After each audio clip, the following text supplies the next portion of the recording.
오늘은 어린이 주일과 어버이 주일이 겸해 있는 날입니다. 제가 사진을 정리하다 보니까 2017년에 딱 5월 7일이었어요. 5월 7일 날 같은 날짜에 우리가 똑같이 삼산동 성전에서 이렇게 서로가 축복하고 축하하는 시간을 가졌는데, 또 공교롭게도 그때도요 외국에서 교회 탐방하기 위해서 목사님이 오셨어요. 또 그날. 그때는 인도 목사님들이 오셨는데, 오늘은 캄보디아 목사님이 오셨어요. 우리 세 분의 목사님 소개합니다. 잠깐 일어서시기 바랍니다. 캄보디아는 저렇게 인사하는 겁니다. 축복합니다. 그래서 우리 한나 자매가 옆에서 통역을 해주고 있고요. 그리고 캄보디아어도 저도 못하고요. 우리 목사님들도 여기 한국말을 못해요. 그래서 지금 좀 약간 듣기 어려우실 테지만은 그 예배 분위기 뭐 이런 것들은 충분히 느끼실 것이라고 믿습니다. 자, 먼저 오늘 말씀을 같이 나누도록 하겠습니다. 누가복음 18장 16절부터 17절까지의 말씀입니다. 같이 읽어볼까요?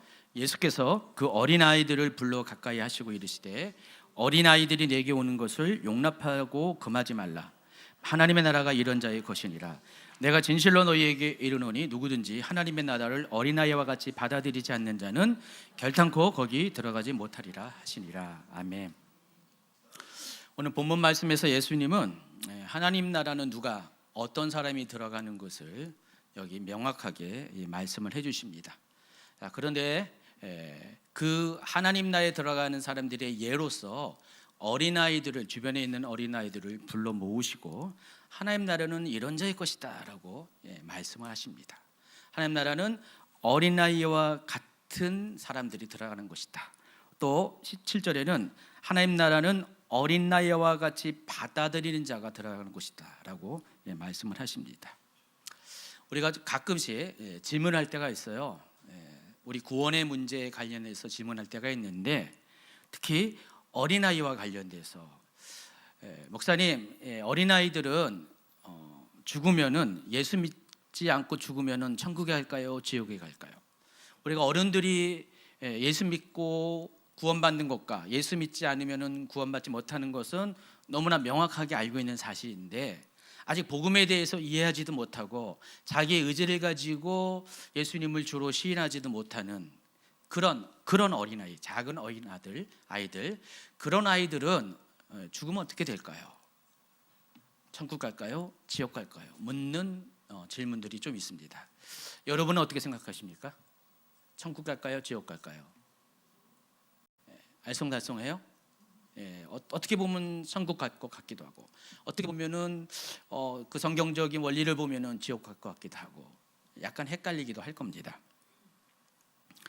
성경은 분명 자기 입으로 시인하여 구원에 이른다고 말씀하셨어요. 로마서 10장 9절 10절에 보니까, 내가 만일 내 입으로 예수를 주로 시인하며 또 하나님께서 그를 죽은 자 가운데서 살리신 것을 내 마음에 믿으면 구원을 받으리라. 사람이 마음으로 믿어 의에 이르고 입으로 시인하여 구원에 이르니라. 그래서 이 말은 예수님을 영접하지 않으면 천국에 가지 못한다는 말이기도 합니다. 그렇다면 이 아이들의 문제가 발생한다는 것입니다. 다양한 많은 의견들이 있는데, 대부분의 사람들은 아마 여러분들도 그렇게 생각할 것입니다.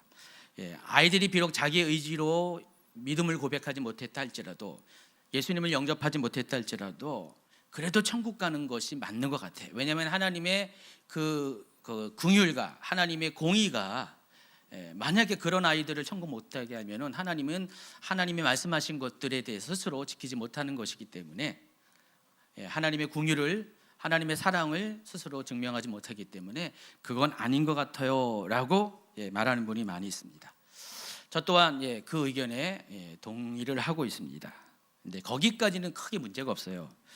그런데 그 아이를, 그 기준에 맞는 아이가 과연 몇 살까지냐, 이때부터는 머리가 복잡해지는 겁니다. 몇 살부터 카운팅을 해야 되냐, 여러분 궁금하지 않습니까? 저도 답을 드릴 수가 없어요, 아쉽게도요. 그래서 저도 명확하게 몇 살이라고 말할 수는 없는데, 단 한 가지 또 예는 있습니다. 전통적인 기독교 세계관 안에서는요, 그런 아이를 7살의 나이로 말하는 분들이 참 많이 있어요. 왜냐하면은 오늘 아까 소개했던 누가복음 18장에 있는 16, 17절에 있는 어린 아이들을 헬라어로 파이디온이라는 단어를 사용하는데, 파이디온이라는 것은 7살 이하의 아이들을 가리키는 용어입니다. 그러니까 7살 이하의 아이들을 내게로 오는 것을 용납하지 말라, 용납하라 이렇게 말씀하십니다. 그 파이디온과 같은 자가 들어가는 것이 하나님 나라다, 예수님은 이렇게 말씀을 하고 있습니다. 근데 그 나이가 7살 이하의 나이라는 것입니다. 왜 7살이라는 나이를 뒀을까? 왜 파이디온이라는 나이를 7살로 규정했을까? 지금은 우리가 그렇지 않는데 예전에는요, 고대로 올라갈수록 아이들에게는 거의 인권이 없었어요. 그렇죠? 근데 솔직히 그 인권이라는 것이 우리가 말하는 그 인권은 아닌 것 같아요. 제가 생각해 보니까 옛날에 왜 사람들이 아이들을 사람으로 카운트하지 않았나? 여러분 성경에 보면은요, 하나님 인구를 조사할 때는 다 20세 이상의 싸움에 나갈 만한 어른들을 카운트했습니다. 그리고 성경의 세계가 아니더라도 고대의 모든 그런 민족과 국가에서는 아이들을 그렇게 인구수에 포함되지 않은 것이 거의 대부분이었어요. 그런 이유가 몇 가지 있을 것 같아요. 근데 그 중에 하나는 아이들이 일찍 죽어요. 유아기 때 많이 죽습니다. 우리 한 세대만 딱 이렇게 올라가도 뭐 우리 이렇게 자녀들을 기본적으로 6남매로 낳고요. 가장 기본이고요. 그리고 보통 뭐 10명도 낳고, 저희 어머니 세대 보니까 저희 먼 친척 중에 한 분은 작은 외할머니인데 무려 자녀가 15명인가 뭐 그렇게 된 것 같은데 몇 명이 죽었어요, 일찌감치. 왜 갑자기 왜 토할 것 같아요? 아이 한 명도 나기도 끔찍한데 열 몇 명. 근데 그때는 정말 많이 죽었어요. 세대가 점점 거슬러 올라가면은요, 어쩌면은 둘 중에 한 명은 뭐 죽거나 그런 일이 빈번하게 발생할 것 같습니다. 특히 영아 때, 유아 때 많이 죽어요. 그러다 보니까 아예 어느 정도 나이가 되면 그때부터 사람으로 인정하고 그 전까지는 아예 사람도 인정하지 않은 경우가 있습니다. 그런 아마 전통 간수 때문에 그런지도 몰라요. 그리고 또 한 가지는요, 고대 사람들은요, 아이들에 대해서 모든 것을 부모 밑에서 다 하게끔 만들었어요. 아이에게는 아무런 결정권이 없습니다. 부모가 하라는 대로 다 하는 겁니다. 지금 아이들하고는 많이 다르죠. 그때는 부모가 하라는 대로 다 하고 부모가 다 대신 보호하고 챙겨주고 그런 문화와 전통 또 간섭이 있었던 시기였어요. 그러다 보니까 대략 7살 정도 아이들에게는 부모가 다 챙기고 부모가 책임지는 나이다 보니까 아이들은 이렇게 두 가지 장점이 있어요. 자기가 뭐 하고 싶은 거 못하는 것도 뭐 그런 단점도 있지만은 실은 부모가 다 책임지니까 자기는 뭘 선택할 필요도 없고요, 뭐에 대해서 생각할 필요도 없고 그냥 부모만 따라가면 됩니다. 그런 아이들이다 보니까 대부분 이제 일반적인 죄와 연결되는 환경에서는 많이 보호가 되고 있었고요. 그리고 좀 나름대로 안정적인, 부모 안에서 안정적인 그런 삶을 살았습니다. 그래서 그 정도 나이는 순진하다라고 아마 본 것 같아요. 그래서 죄와 상관이 없다라는 생각을 한 것 같아요. 그래서 고대로 가면은 대부분의 그런 나라에서 민족에서 한 7살 정도 전후로 해가지고 그 아이들을 그렇게 보는 경향이 있습니다. 자, 그런데 오늘날의 7살과 그 옛날의 7살이 똑같습니까? 여러분 자녀도 키우고 손주도 키우는데 한마디로 어떻게 해요? 영악스럽다고 많이 표현하잖아요. 요즘 아이들은요, 7살 아이들이면 알 것 다 알아요. 모르는 것 빼고 다 알아요. 다 합니다. 굉장히 똑똑하고 수준 차이가 있습니다. 그러나 아이들한테 자기 분별이 없다, 의지가 없다라고는 말할 수가 없을 것 같아요. 따라서 구원받는 어린아이의 나이를 일괄적으로 정할 수는 없는 것 같습니다. 시대에 따라 다르고 상황에 따라 다르고 개인차에 따라서 다 다르기 때문에 그렇습니다. 자, 그런데 오늘 본문 중에 하나인 17절에는 이 질문에 대한 도움이 될 수 있는 그런 한 가지 힌트가 있습니다. 18장 17절 다시 한번 읽어볼까요? 내가 진실로 너희에게 이르노니 누구든지 하나님의 나라를 어린아이와 같이 받아들이지 않는 자는 결단코 거기 들어가지 못하리라 하시니라. 자, 이 어린아이가 헬라어로 파이디온이라는 단어를 사용했다 그랬어요. 7살 이하의 아이들이라고 말씀드렸습니다. 그래서 이 말이 의미하는 것은요, 어린아이와 같이 하나님 나라를 받아들이는 사람만이 그곳에 들어간다, 그 말로 다시 표현할 수가 있습니다. 그러니까 어린아이와 같지 않은 사람들은 하나님 나라에 못 들어간다는 그 의미는 어린아이와 같으면은 하나님 나라에 들어갈 수가 있다라는 것입니다. 그래서 나이가 중요한 것이 아니라 하나님 나라를 받아들이는 사람만이 천국에 들어갈 수 있다라는 것입니다. 문장의 키워드가 어린아이에 있지 않은 거예요. 뭐에 있어요? 하나님 나라를 받아들이는 사람. 어린아이는 단지 그런 사람들을 대표하는 그런 연령층이라는 것을 아시기 바랍니다. 자, 그렇다면 하나님 나라를 받아들인다, 어린아이와 같이 받아들인다는 것은 과연 무슨 의미인지를 알아야 됩니다. 이 받아들인다라는 이 단어 헬라어의 뜻은 여러분이 잘 알고 있는 영접하다라는 뜻입니다. 우리가 구원과 관련돼서 예수님을 영접하는 사람이 구원을 받는다고 했죠. 천국에 간다고 그랬죠. 그렇다면은 뭐 특별하게 그 우리가 알고 있는 그거랑 의미가 크게 다르지 않습니다. 그런데 이 단어 앞에 어린아이와 같이라는 표현이 더 추가가 되어 있어요. 그래서 이 문장은 이 두 가지의 단어를 조합해서 이해를 하셔야 된다는 것입니다.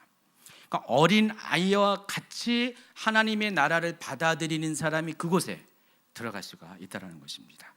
여러분의 이해에 도움을 주기 위해서 우리가 시편 131편 말씀을 한번 같이 읽도록 하겠습니다. 시편 131편 1, 2, 3절입니다. 전체예요. 시편 131편 전체입니다. 같이 읽습니다. 여호와여, 내 마음이 교만하지 아니하고 내 눈이 오만하지 아니하오며 내가 큰 일과 감당하지 못할 놀라운 일을 하려고 힘쓰지 아니하나이다. 실로 내가 내 영혼으로 고요하고 평안하게 하기를 젖된 아이가 그의 어머니 품에 있음밖에 하였나니 내 영혼이 젖된 아이와 같도다. 이스라엘아, 지금부터 영원까지 여호와를 바랄지어다. 자, 이 말씀은 소위 말하는 그 성전에 올라가는 노래 중에 일부에 해당합니다. 그런데 이거 좀 세번역으로 한 번 더 읽도록 하겠습니다. 여러분이 이해가 좀 더 편하게, 제가 설명하기 더 편하게 세번역으로 읽습니다. 주님, 이제 내가 교만한 마음을 버렸습니다. 오만한 길에서 돌아섰습니다. 너무 큰 것을 가지려고 나서지 않으며 분에 넘치는 놀라운 일을 이루려고도 하지 않습니다. 오히려 내 마음은 고요하고 평온합니다. 젖된 아이가 어머니 품에 안겨 있듯이 내 영혼도 젖된 아이와 같습니다. 이스라엘아, 이제부터 영원히 오직 주님만을 의지하여라. 여기 보면은 젖된 아이라는 단어가 나오잖아요. 젖된 아이. 여러분, 젖을 언제 뗐어요? 기억나세요? 언제까지 젖 먹었어요? 기억이 안 납니까? 저도 기억이 안 나요. 저는 거의 분유를 먹었어요. 제가 쌍둥이잖아요. 쌍둥이니까 형이 거의 엄마를 떨어지지 않아가지고 형은 그냥 엄마 젖만 독차지했고요. 저는 그냥 이 사람 저 사람이 키웠대요. 가지고 우리 고모의 사촌 누나들이 저를 거의 키웠대요. 또 나이 차가 있는데 분유 먹이면서 사촌 누나들이, 그 누나들이 지금 제일 많이 큰 누나는 80이 넘었죠. 저희 어머니 나이랑 몇 살 차이 안 나는데 거의 엄마처럼 누나들이 키웠다고 합니다. 그래서 저는 젖을 거의 먹은 기억이 없어요. 기억도 안 나거니와 증인들에 의하면은 거의 젖을 못 먹었다고 합니다. 근데 저희 형은 아주 끈질기게 젖을 먹은 것 같아요. 오늘날은 그래도요, 분유도 있고 우유도 있어가지고 일정한 나이 지나면은 젖을 먹다가 분유로 바꾸고 이유식으로 바꾸고 해서 먹는데, 옛날 사람도 어떻게 할까요? 그런 게 없었잖아요. 그럼 주구장창 아이들은 엄마 젖이 안 나올 때까지 먹었어요. 유대인들은 그래서 젖을 언제 떼냐? 보통 4살, 5살 무렵에 젖을 뗍니다. 정말 오랫동안 먹었어요. 그래서 아까 그 열 몇 명 나는 어머니 같은 경우는요, 한 평생 한 20년 이상 30년 가까이를 애 젖만 먹이다가 세월을 다 보내는 그런 것 같아요. 그러다가 할머니가 되는 것 같습니다. 4살, 5살 때까지의 나이까지 젖을 먹었다는 것이 고대 사람들의 특징입니다. 그런 아이가 실은 파이디온의 나이와 똑같은 거예요. 여기 젖된 아이가 바로 파이디온의 아이가 어머니의 품에 안겼다. 이것도 말이 안 돼요. 한 4살, 5살 이미 젖을 다 이제 먹고 다 떼어낸 애가 어머니의 품에 여전히 안겨 있어요. 여러분 그 정도 나이 되면 어떻게 될까요? 보통 요즘은 1살 좀만 넘어도요, 돌 지나도요, 엄마한테 안 갈라 그래요, 그렇죠? 그리고 자기 혼자서 막 천방지축 세상을 스스로 개척하려고 호기심이 많아가지고 막 다니잖아요, 그렇죠? 그런 게 요즘 세대인데 그게 정상이에요. 근데 그럼에도 불구하고 그 젖된 아이가 어머니 품에 여전히 안겨 있다. 좀 성경이 좀 약간 이상한 말을 한 것처럼 우리에게 들릴 수가 있다라는 것입니다. 근데 과연 이게 무엇을 의미할까요? 지금 이 시편을 지은 이 다윗이 하나님과의 관계를 하나님 안에서의 복을 설명하면서 마치 그와 같이 젖된 아이가 그 어머니의 품에 있는 것과 같은 것을 지금 소망하며 기대하며 자기는 그러한 사람이 되고 싶다라는 그런 소망을 이 시편에 담고 있습니다. 상식적으로는 젖된 아이는 당연히 어머니 품에서 떠나야 되는데 그와 같이 하는 이유가 뭘까요? 어머니 품이 어떤 것을 그 아이가 너무도 잘 알고 있기 때문에 그렇습니다. 일반적인 아이들은 당연히 어머니 품을 떠나지만은 이 아이 같은 경우는 그럼에도 불구하고 어머니 품에 안기기를 원했다는 것입니다. 오늘 말씀의 핵심이 포인트가 여러분이 여기서 찾아야 됩니다. 우리가 지금 누가 천국에 들어가는가를 질문하며 그 답을 찾고 있고 과연 몇 살 정도의 나이에 해당하면 천국에 들어갈 수 있는가를 지금 질문을 하고 있습니다.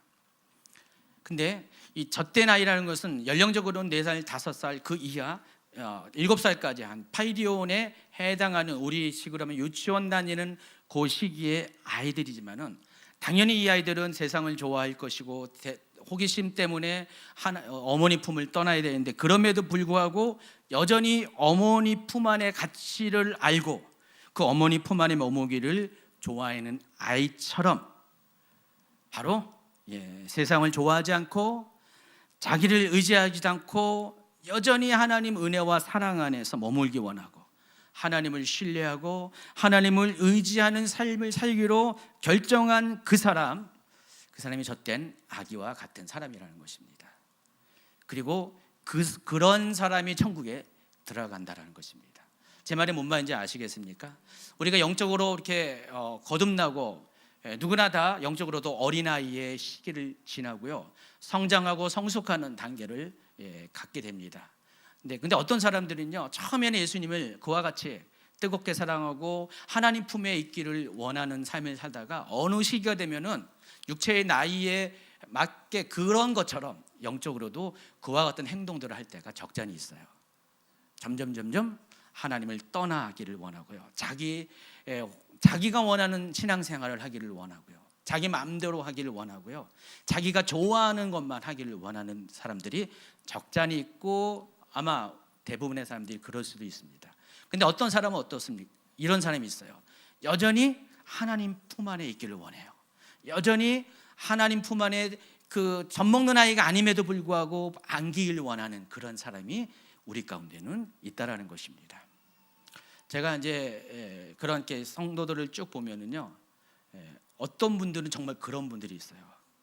정말로 하나님 품에 머무기를 정말 원해요. 그래서 거기를 떠나지 않으려고요, 신앙생활한 지도 꽤 오래됐어요. 수십 년 됐어요. 또 영적으로도 많이 성숙했고요, 또 사람들이 인정할 만한 그런 영적인 권위도 갖고 있는데 여전히 어린아이와 같이 부모 품을 떠나기 싫어하는 어린애와 같이 하나님 품에 머물기를 원하는 그런 분들이 있다는 것입니다.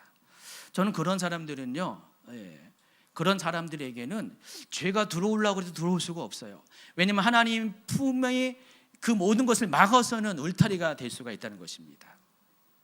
여러분, 젖된 아이임에도 불구하고 어머니 품에 있는 아이들은요, 죄로부터 보호받을 수가 있어요. 모든 환경으로부터 보호받을 수가 있다는 것입니다. 왜냐하면 어머니 품 안에 있기 때문에. 그래서 하나님은 어머니와 그 아이의 관계 안에서 하나님과 성도의 관계를 투영해 주고 계십니다. 우리는 그것을 배우고 있어요. 어머니 품 안에 있을 때가 가장 안락하고 안정하고 평안한 것처럼, 죄와 상관없는 삶을 산 것처럼, 우리 또한 하나님 품 안에 있는 것이 얼마나 우리의 영적인 삶에 있어서 우리를 보호하고 우리를 정말 하나님 은혜 안에 살게 한다는 것을 우리는 조금씩 경험하고 있습니다. 저는 여러분 모두가 이미 다 성장하고 성숙했지만 그럼에도 불구하고 하나님 품에 계속 머물기를 원하는 그런 사람이 되기를 소원합니다. 기대합니다. 여러분 꼭 그렇게 되기 바랍니다. 여러분 좋아서 많은 것들 할 수가 있고 하나님 영광을 위해 살겠다고 이것저것 하지만은 그보다 더 중요한 것이 하나님 품 안으로 계속해서 밀고 들어가시기 바랍니다. 우리 엄마들은 어느 크면은 이게 다 큰 녀석이 징그럽게 하면서 밀쳐내지만은 우리 하나님은 절대 그러지 않습니다.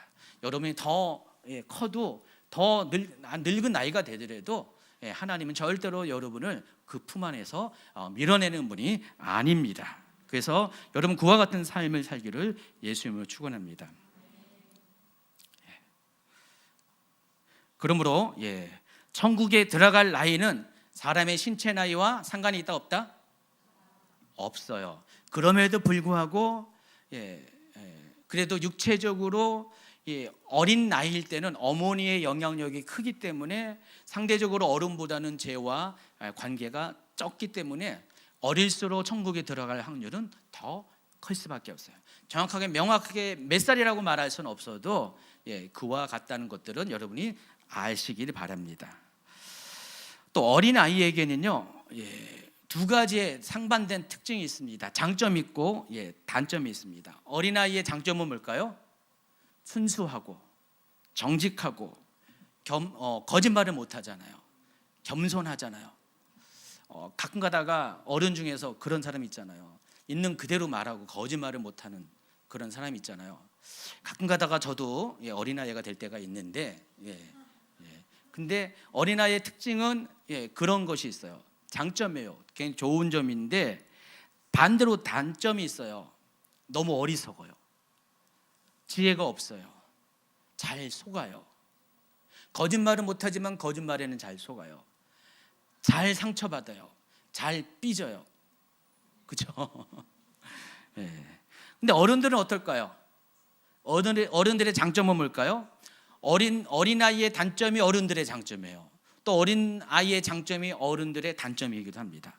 어른들은 어리석진 않아요. 지혜가 있어요. 자기 혼자 잘 헤쳐나가요. 단점은 뭐예요? 순수하지도 않고 겸손하지도 않고 자기 주장이 강하고 고집이 셉니다. 그래서 여러분 나이가 들수록 사람은 고집이 굉장히 세져요. 근데 어린아이들은 상대적으로 고집 있는 아이도 있지만은 고집이 없는 게 일반적인 아이들의 모습입니다. 그래서 어른 중에 순수하고 겸손한 사람에게는 우리가 보통 이렇게 해요. 어린아이 같이 맑고 깨끗하다라는 표현을 해요. 근데 반대로 어린아이 중에서 정말 어리숙하지 않고 차분한 아이에게는 정말 어른스럽네 라고 말을 하고 있습니다. 자, 그렇다면 우리가 이 어린아이와 어른의 장점에 대해서 우리가 주목을 하셔야 된다는 것입니다. 여러분 모두가 이 장점들만을 취하기 바랍니다. 단점들은 다 버리고요. 어린아이의 장점과 어른의 장점만을 가지고 예수님을 섬기는 사람이 되기를 예수님을 축원합니다. 일부 어린들은 오늘 이렇게 9시 예배 드렸고 오늘 지금 11시 반 예배는 아이들과 어른들이 함께 예배하는 시간입니다. 아까 설교 전에 자녀 세대와 부모 세대가 서로 축복하고 축하하는 시간을 가졌고요.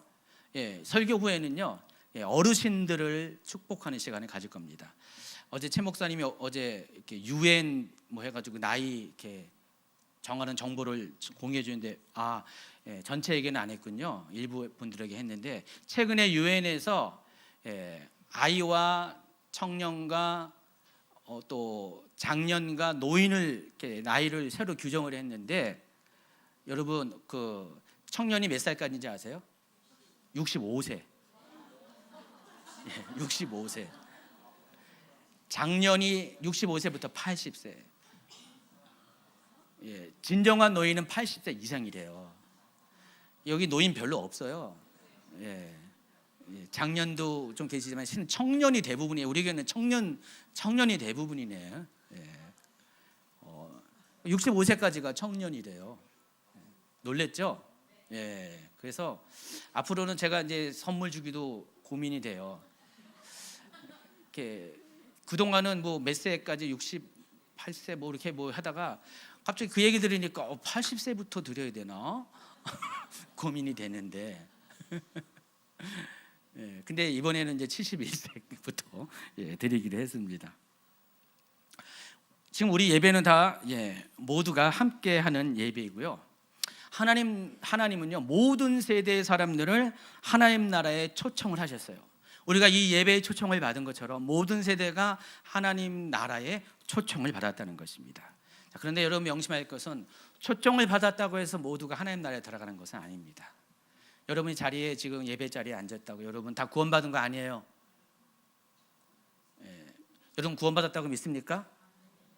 물론 믿어요. 그런데 모든 사람이 구원받은 것은 아닐 수가 있다는 사실을 아시기 바랍니다. 여러분 단지 그 하나님 나라에 들어가 있는 천국에 들어가 수 있는 메시지를 들을 수 있는 기회의 자리에 여기 앉아 계신 거예요. 천국은 어떤 사람이 가는 거라고요? 자기 죄를 위해서 예수님이 오셔서 십자가에 죽으시고 또 부활하시고 승천하셔서 그 모든 것을 우리가 믿고 입으로 고백하는 사람, 신한 사람이 천국에 가는 것입니다. 그러면서도 천국을 어떤 사람이 가냐? 오늘 이 말씀을 보니까 특히 시편의 말씀을 보니까 어린아이와 같이 순수하고 겸손한 심령을 가진 사람이 가는 곳이 천국이라는 것입니다. 동시에 어른과 같이 하나님 나라를 아는 지혜와 안정적인 믿음을 가진 사람이 천국에 갑니다.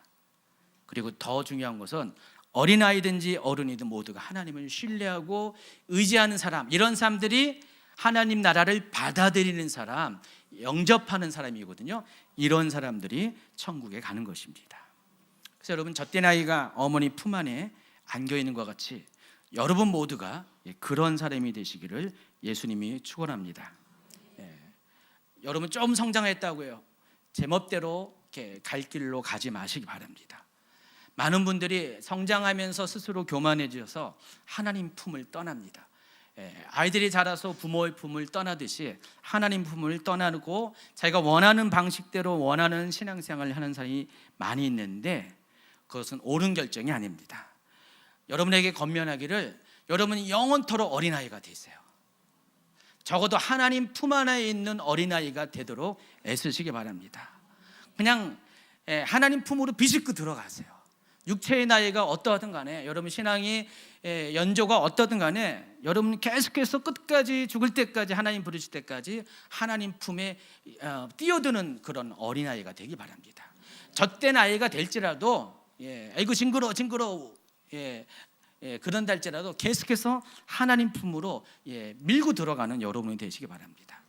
천국은 침노하는 자의 것인데 천국은 그런 자들이 그 천국에 들어갈 수 있다는 것입니다. 하나님은 그런 여러분들을 거절치 않습니다. 어머니의 사랑은요, 싫어도 싫은 척해도 싫은 자녀가 자기한테 그렇게 하길 원해요. 여러분 파슨 노모가 60대 아들에게 나갈 때 길 조심해라 그런다면서요.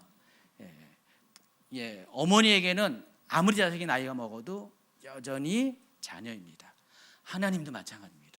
하나님에게는 여러분이 어떠하든 간에 여러분이 어떻게 성장하고 스스로 성숙했다고 말하는 간에 여전히 여러분에게 하나님에게는 여러분 자녀예요. 그리고 그 하나님은 여러분이 계속 하나님 품 안에 뛰어들어오기를 원하신다는 것입니다. 그때 하나님은 행복하세요. 여러분이 하나님 품 안에 뛰어들어올 때가 가장 행복합니다.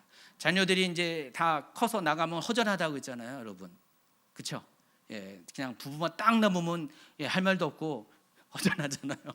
부부끼리 할 말이 없는 분은 있으면 안 되는데, 그나마 자녀가 있어가지고 말이 됐는데 자녀가 없으면 말도 못하는 부부도 가끔 있다고 얘기 드는데, 허전해요. 그 허전함을 느끼는 분도 계실 겁니다. 하나님에게도 그렇게 하면 안 돼요, 여러분. 하나님한테 끝까지 여러분 하나님 품에 머물기를 원하셔야 된다는 것입니다. 그런 사람이 하나님 품 안에서 보호받고 하나님 품 안에서 모든 환경으로부터, 죄질 환경으로부터 우리가 방어벽을, 보호벽을 받을 수가 있습니다. 그래서 여러분, 천국은 그런 사람이 들어가고, 그렇게 되기 위해서는 여러분 계속해서 하나님 품 안에 거하기를 원하는 거룩한 습관을 가지시기 바랍니다. 자, 이제 말씀을 마쳐요. 오늘은 어린이 주일이라서 제가 평소보다 원고를 상당히 3분의 1이나 줄였거든요. 근데도 불구하고 시간이 많이 갔네요. 그래도 마지막입니다. 오늘 이 누가복음 말씀과 평행 구절이 마태복음 18장에도 있어요. 18장 1, 2, 3, 4절을 한번 같이 읽어볼까요? 그때 제자들이 예수께 나와 이르되 천국에서는 누가 크니까? 예수께서 한 어린아이를 불러 그들 가운데 세우시고 이르시되 진실로 너희에게 이르노니 너희가 돌이켜 어린 아이들과 같이 되지 아니하면 결단코 천국에 들어가지 못하리라. 그러므로 누구든지 이 어린아이와 같이 자기를 낮추는 사람이 천국에서 큰 자니라. 자, 누가복음에서는 1절에 질문이 없었어요. 천국에서 누가 큽니까? 라는 질문이 없었는데 그냥 2절과 3절의 이야기만 나왔는데, 이 마태복음은 여기에 이 한 가지 주제를 더 집어넣고요. 실은 이것을 말하기 위해서 2절과 3절을 말한 것입니다. 그래서 마태복음 18장 1, 2, 3, 4절에 의하면은 천국에 누가 들어가는가가 먼저 여기 알려줍니다. 누가 들어간다고요? 누가복음 17장 16, 17절에 있는 그 말씀처럼 똑같이 하나님 나라를 어린아이와 같이 받아들이는 사람이 천국에 들어가요. 아까 충분히 설명했어요. 근데 이것으로 끝나는 것이 아니라 마태복음은 천국에서는 과연 누가 큰 사람입니까? 여러분, 천국은 들어가는 것으로 끝나는 게 아니라 상급이 있다는 사실도 명심하시기 바랍니다. 뭐 여러 가지 성경의 다양한 각도가 있어요. 그래서 우리는 종말론적인 마지막 때와 관련된 메시지와 관련돼서는 천국은 누가 큽니까? 하나님을 위해서, 예수님을 위해서 자기 목숨을 버린 바로 순교자와 같은 사람이 가장 천국에서 탑 클래스에 들어갑니다. 근데 이 기준에 의하면은 천국은 어떤 사람이 큽니까? 어린 아이와 같이 자신을 낮추는 사람이 천국에서 가장 크다고 말합니다. 겸손한 자가 천국에서 가장 크다고 합니다. 근데 18장 전체의 그 문맥을 보면은 그럼 자신을 낮추는 자가 누구인가가 우리가 알 수 있어요. 요것만 갖고는 그냥 우리는 너무 애매해요. 그냥 어린아이와 같이 겸손한 게 가장 그게 천국에서 큰 자인가라고 생각하는데, 18장 전체를 따진다면은 무엇이 가장 겸손한 사람인지 알 수 있어요. 그게 뭐냐면은 하나님의 뜻, 하나님의 마음을 알고 내 뜻이 아니라 그 하나님의 뜻에 기꺼이 순종할 줄 아는 사람. 내 뜻은 버리고 하나님 뜻에 순종할 수 있는 사람. 하나님 뜻은 뭘까요? 우리가 하나님이 나를 궁일이 여긴 것처럼 우리가 남을 궁일이 여기는 것입니다. 그리고 궁일이 행동화된 게 용서예요. 그래서 18장은 23절부터 35절까지 1만 달란트 빚진 자의 비유를 통해서 그 메시지가 마감이 돼요. 결국은 용서하는 자가 천국에서 가장 큰 자다. 그게 18장에서 말하고자 하는 핵심적인 메시지입니다. 그 용서하는 자가 바로 하나님 마음을 아는 자고 하나님의 뜻을 아는 자고 그 뜻대로 알고 끝나는 것이 아니라 기꺼이 순종하는 사람이 가장 겸손한 자라는 것입니다. 정말로 어린아이는요 용서도 잘해요. 어른들은요 끝까지 고집 부리잖아요. 끝까지 안 풀잖아요. 근데 애들은요 아주 쿨해요. 잘 풀어요. 즉각적으로 용서해요. 너 잘못한 거 나한테 미안하다고 그래. 그러면은 어떤 아이들은 싫어 내가 왜 잘못했어. 근데 잘못한 거 알면은 미안하다 그래. 그럼 내가 용서할게. 우리 친구 지내자 하면서 금방 친해져요. 어른들은요 몇 달 걸려요. 몇 년 걸려요. 평생 동안 그렇게 살다가 각자 이별을 할 수도 있어요. 어른들은 그래요. 근데 우리가 하나님의 뜻이 용서라는 것을 알아요. 궁의를 베는 거 알면서도 우리는 겸손하지 못해서 우리 고집을 부립니다. 내 자존심을 포기하지 못할 때가 많이 있어요. 어린아이는 그렇지 않다는 것입니다. 여러분, 하나님 앞에서는 이 어린아이의 이 모습을, 이 특징을 여러분이 배워야 한다는 것입니다. 그리하는 사람은 천국에서 크다 일컬음을 받게 될 것입니다. 자, 오늘 메시지는 두 가지입니다. 누가 천국에 들어가는가? 어린아이와 같이 하나님 나라를 받아들인 사람. 어떤 것이 어린아이와 같이 하나님 받아들인 것이냐? 젖된 아이가 어머니 품에 여전히 있기를 원하는 것처럼 우리가 하나님 품에 뛰어들어가서 계속해서 하나님 품에 머무기를 원하는 그런 사람이 천국에 들어갑니다. 확실하게 들어갑니다. 또 천국에서 어떤 사람이 큽니까? 바로 하나님의 뜻인 궁유를 가지고 실천하는 사람, 용서로서 실천하는 사람이 천국에서 크다 일컬음을 받게 됩니다. 여러분 모두가 그런 사람이 되기를 예수님으로 축원합니다.